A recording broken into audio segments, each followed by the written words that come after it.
Hey, look at that. It's at a better angle again. Yes, that's right. I finally went ahead and ordered a new tripod. Don't know why I put it off. I tend to do that from time to time. But we're here and taking a look at something else today. For those of you that don't know, I'm Joe. This is the Jiminy Show, and here we take a look at firearms and firearms accessories. Thank you guys so much for checking it out. If you like this stuff, don't forget to leave me a thumbs up. Get subscribed. Maybe also follow me over on Rumble and all that good stuff. A little bit of the e-begging out of the way. Find all that stuff in the descriptions. Thank you very much. What we're taking a look at today is a firearm that I picked up because it was kind of cool, kind of inexpensive, and set up in a way that was very interesting to me. I am a fan of CZ. I cannot say the actual name of the company with any sort of not total jerkish, so I'm not going to, but CZ has both its original and the US arm. And this one is one of the CZ USA pistols. Take it out, drop the mag, safety check because that is important. And what you're taking a look at here is a heavily modified CZ P10 F. Chambered in 9x19, comes normally with just 2 mags. As you can see, these are the standard CZ mags, and they are 19 round capacity, pardon me, because this is the F full-size gun. However, you will see there's a lot of obvious things that have been done to this gun, and we will take a look at those as we go through it. Again, Middletown Firearms, good deal, good price, good people. I do work there, full disclosure, but I paid for this out of my own pocket. If you guys would like to help me, again, join, member, all that stuff, Patreon, Rumble, Utreon, just send up a smoke signal and I'll come pick up the bag of money. The CZ P10 F is CZ's most distinct departure from their traditional, well, this. This is my CZ75 SP01 Tactical full rail, and as you can see, I have mounted an optic on it. A couple of reasons. One, I wanted to see how it runs with an optic to see if I can get faster with it. But number two, the tritium was dead in the night sights, so before I spent $150 on some night sights, I figured I'd spend $35 on a mount, throw a Romeo 1 on there. This is just a regular Romeo 1 with a Romeo 1 Pro shield on it. And yeah, anyways, back to what we were talking about. CZ75, CZ P07s, P09s, and the most of the 85, 97, all of those use an inverted rail system. As you can see, the front of the gun, most of it, including the rails, is in the bottom part of the frame versus riding on top of it as in a, hold on a second, he's sliding over, he's sliding over, he's sliding over, he's figuring out where he put his gun. There it is. In case you can't tell, a lot of these are freeform. This is my Springfield Operator 1911.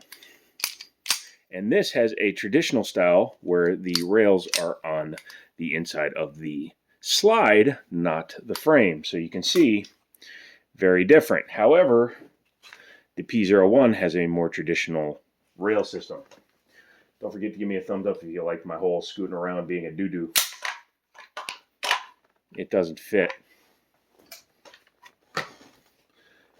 We'll just leave that there because it looks good in the background. But being a full departure, this is more of a Glock style handgun. It was a gun that was welcomed by a lot of people that were looking for a little bit more of a modern striker fire handgun, and this does that very well. These have been carried in military and law enforcement agencies around the world.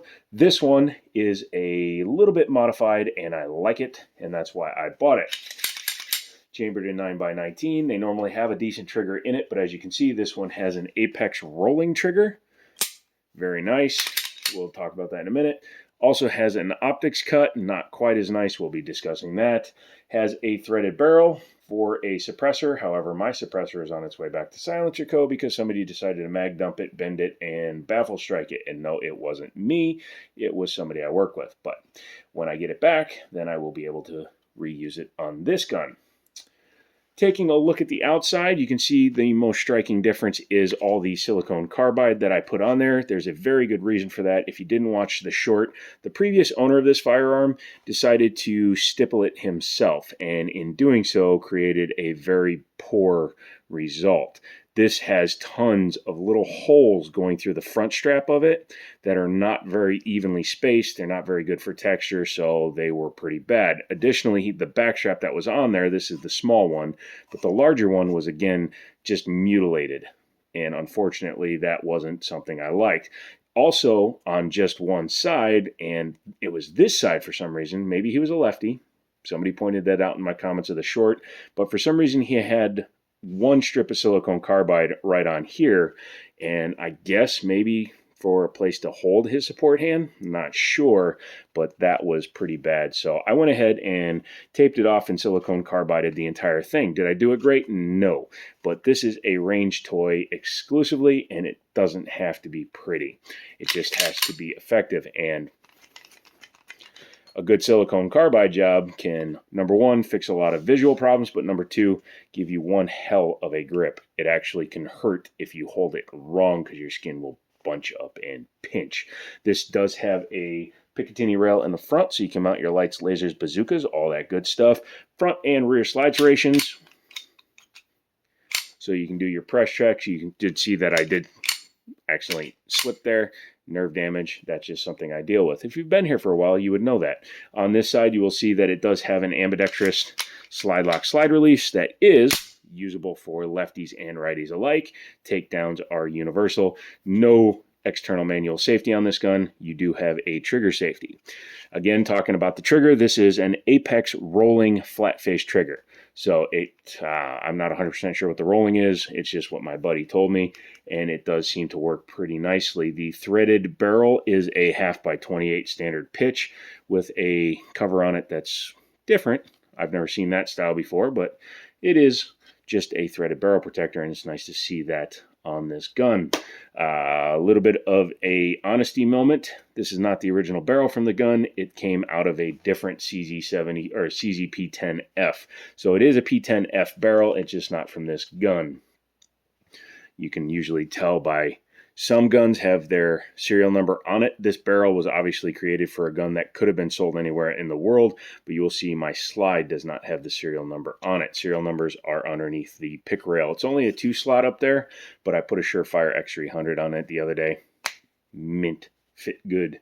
Flat in the front with a little bit of cuts here in order to make it draw easier from a holster, and a fiber optic blackout sight picture. Excuse me.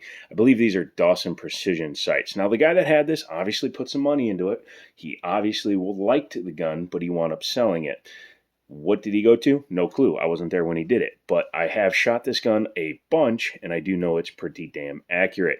I am looking for a mag well to put on the bottom. That's why the stippling stop, or excuse me, the silicone carbiding stops down there, and then I'll probably wind up coming back in here, taping this off, and just going all the way underneath just to make the line a little bit more secure. Plus, I need to knock down a couple of high spots in the carbiding. But this is not modified, so you can see it does have quite a high grip on it, allowing you to get up there. Guns that I prefer are full size and beaver tail-ish, so that you can get up pretty good on them. However, and this is something I pointed out before, CZ75, 1911, same bore axis. You can see it. Obviously, the optic makes it look a little bit stupid, but same exact bore axis. So don't ever claim that to me again. But yeah, 1911. Arguably, actually you can't argue with it. It just is factually the best trigger on the market for a gun. This guy is not bad. Very good for a trigger on a striker fire gun. Not as good as, say, like a high-end Walther PDP or a Q5 match or some of those guns, but for a $100 trigger, really has a nice feel to it. Let's go ahead and ghost it before we do. Clear. Always clear your firearms, even if you've been playing with them and you know they're clear. But as you can see, it just has a little bit of take up and the pull. Sorry, I went right through the brake. So yeah, very light. You feel a little bit of sponge and then brake. Reset right where the brake is. Not bad. Very, very good overall. Probably in the 5-pound range. However, compared to a 1911 with a 3.5-pound, 3-pound trigger, yeah, but not bad for a striker fire gun. Let's talk about this real quick because I forgot to mention this. This is a non-direct mount cut, so you do need a plate to run it. I have a plate coming, and I will be putting probably a another my brain just stopped. Sorry, SIG Romeo 1 or maybe a Max 3 if I can get my hands on one for a reasonable price. My buddy has a Seymour cut plate. I have an RMR cut plate, so we'll have to see what other ones go into it. Out of the box, like I said, two 19-round mags fit flush down there. However, I got a couple of mags from one of my buddies, and as you can see, very nice. Extended capacity, I believe it's a +4. You can see this was a 10-round mag that he drilled out in order to allow it to have full capacity. So this is an extended mag, just started life as a 10-rounder. Check your local municipalities if this is legal for you to do. Otherwise, just buy a 19-rounder, swap out the base pad. Let's take a look at the box, because this is the box for this gun. However, it won't be staying in this gun. Underneath the foam, you got a sticker.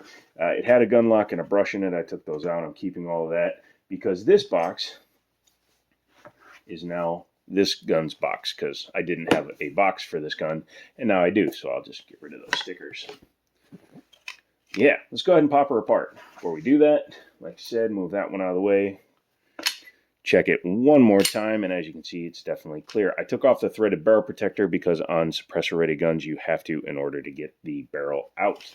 So, clear. Pull the trigger, pull it back, pull down your tabs, push off. Pretty easily. You can see there, it's pretty dirty inside. I do need to clean it. Took it out to the range last week and put like 200 rounds through it. Flawless, by the way.